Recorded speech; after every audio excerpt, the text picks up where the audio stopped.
Alright, so I picked up this 35mm axle nut. Some people would say it's 35 or 36, but I guess we're gonna find out. It's cost me $20. Alright, let's go back to the garage and knock this install out. I don't know if you guys can hear that sound, but this is a sound I'm trying to rectify. Kind of like a vibration, you know. It doesn't happen at slow speeds. It happens when I get above like 30 or 40 miles an hour. Feels like it's in the driver's side. It's not. You check for if you have a bad wheel bearing. Is you want to jack up the car, but still have the lug nuts tight. And you want to grab that 3 and 9 and kind of go back and forth. There shouldn't be much play in it. If there's a lot of play in back and forth, this is sideways, then that could be a tie rod or the wheel bearing, like I'm trying to check today. And then you want to, after doing that, you want to check 12 and 6. And you guys probably can't hear that, but there is play up and down, kind of going like this for the tire. And I think that's the actual problem. I ordered some wheel bearings, and we're gonna replace with them. Shouldn't be too bad.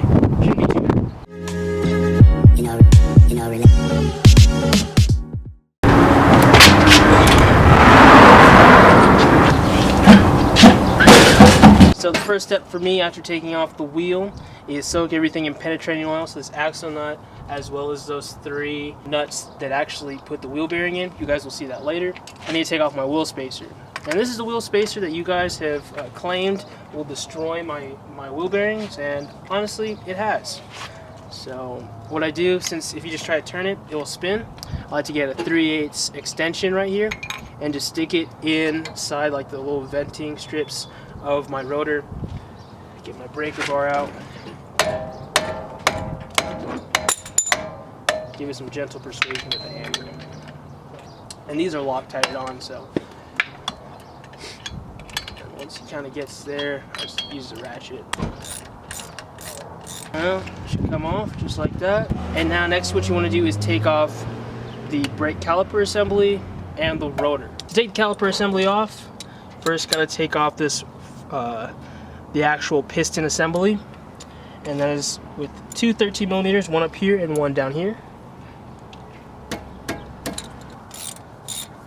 Might need to hold the little bottom piece because sometimes the slider will spin with you. So just take these 2 bolts out, and then from there you can take this off. I just kind of like to tie these up through the coil right here. Let's make sure you don't put any stress on the actual hydraulic lines. Next we have the 2 bolts that hold in the actual caliper bracket right here, and this one is a 13/16. To get some extra room, you can pull off this ABS sensor.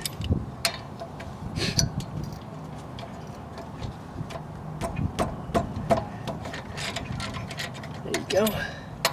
And the bottom one right here.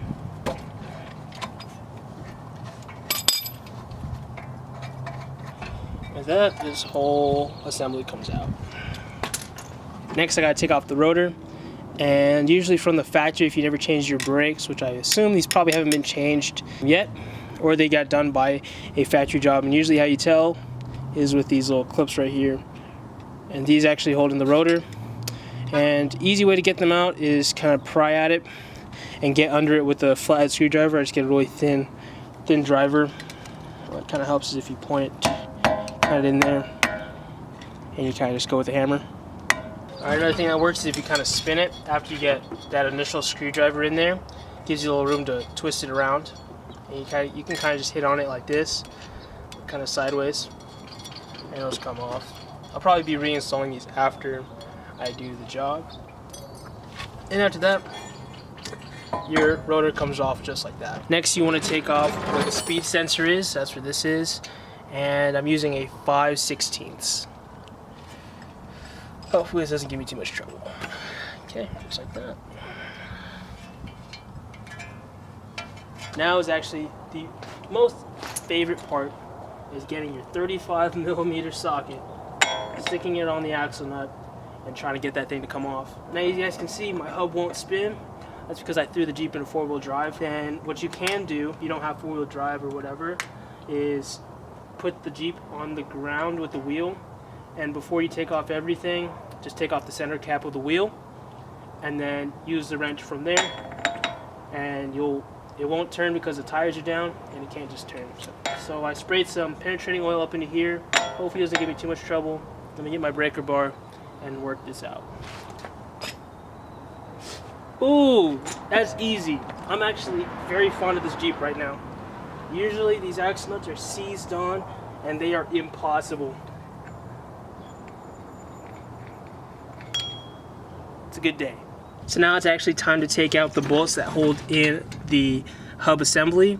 And there's two on like the bottom level right here, and then there's one up top right here. Alright, so I just got a 13mm universal socket from Craftsman.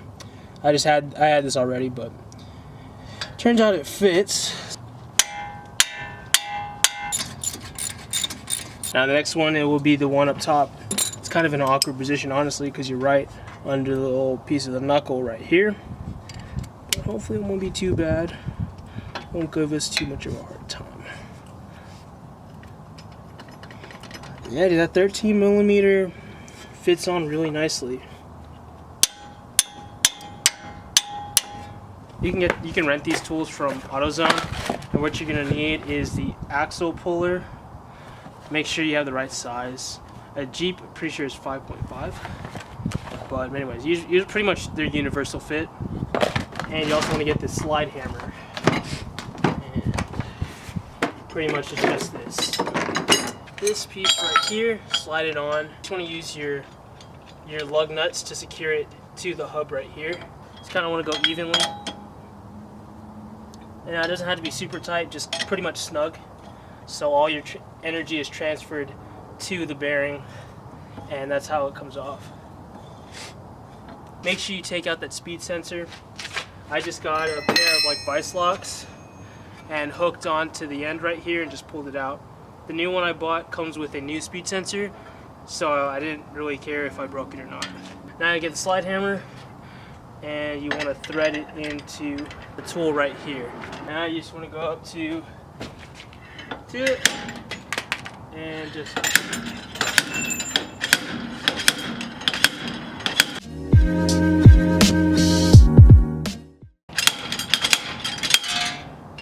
there it is.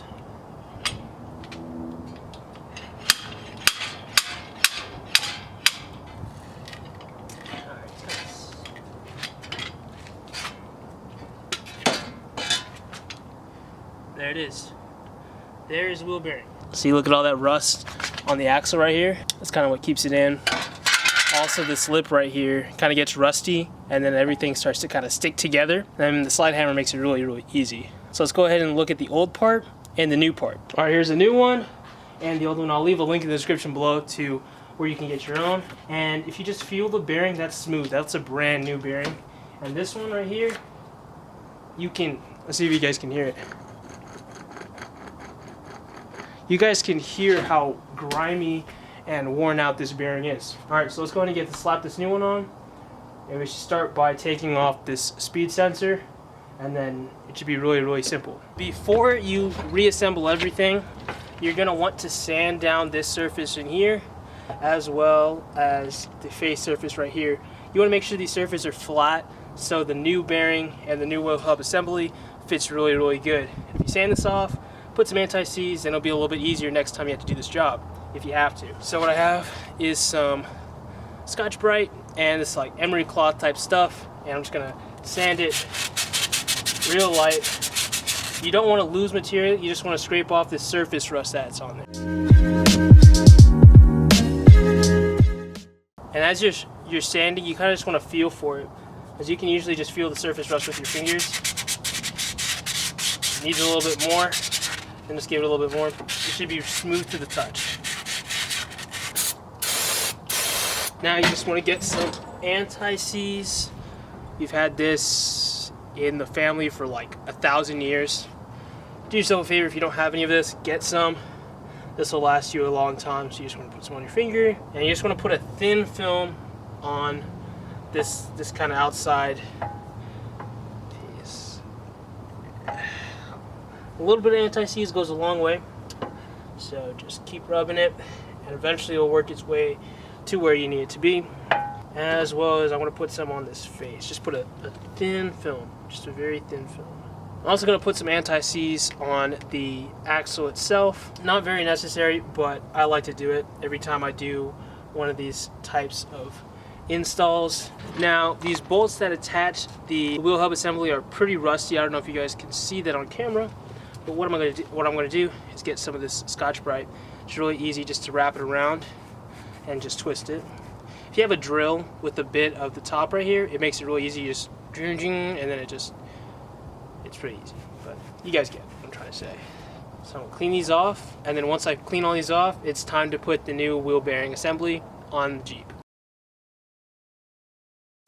Got the new wheel bearing here, and you guys want to remember the orientation the wheel speed sensor connected by, and it was up in this corner right here. So you just want to line it up. I'm gonna kind of line up the holes right there, and make sure the threads of the axle thread into the bearing, and you just want to give it a push. And I'm going to add a little bit of medium strength thread locker to those threads. I don't want these to vibrate out. That'd be a really bad day. And if you guys don't know, you add the thread locker to the bottom of the thread, like right where the beginning of the thread is. Once the nut thread's on, it spreads it out throughout the rest of the threads. And that's a quick little garage pro tip. I literally forgot this. And now how you orientate this shield is, you see this little cutout right here? That is where the speed sensor goes through. So it should go something a little like that. Alright, it's the next morning. Yesterday night, I put in the shield the wrong way. So this little opening is actually supposed to be like on this side, so the caliper assembly can actually work. So I gave up. I got really upset and just went home. So we're gonna tackle this, and we'll just finish the video right now. All right, now I know that you guys can't really see that, but torque spec for these 3 back bolts that hold in the hub assembly is 75 foot-pounds. And I put a little bit of blue thread locker on there.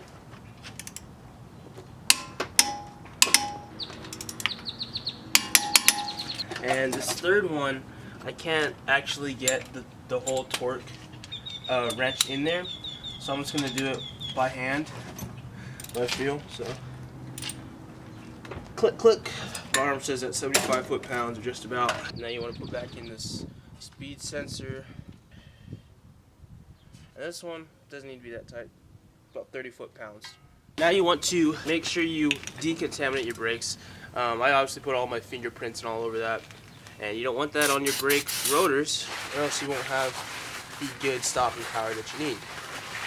So I just get some brake cleaner, spray it off, and then wipe it with a clean paper towel. I have to use a white paper towel so you can see the dirt coming off. And I'm gonna put back on these little disc thingies. This one right here. Doesn't really matter which two, but I just like to go kind of a cross pattern. Just kind of get a socket. This one's a 3/4, and just use that to push it on.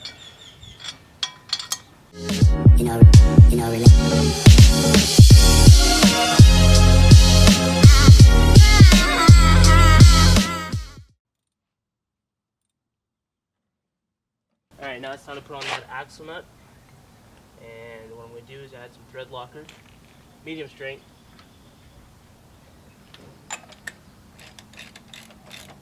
Just want to get snug with the ratchet. Then you want to get your torque wrench out and set it to 100 foot-pounds.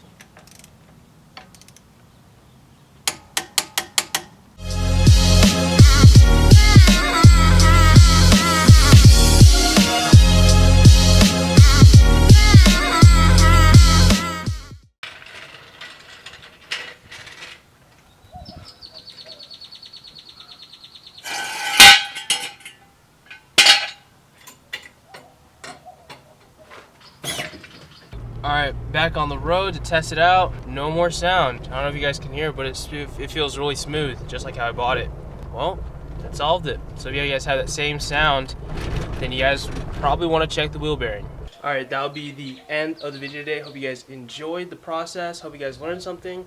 Drop a comment below if you have any top tips for anybody else doing the same repair. Like the video if you liked it. Subscribe to the channel if you haven't already. I'll see you guys later. Peace.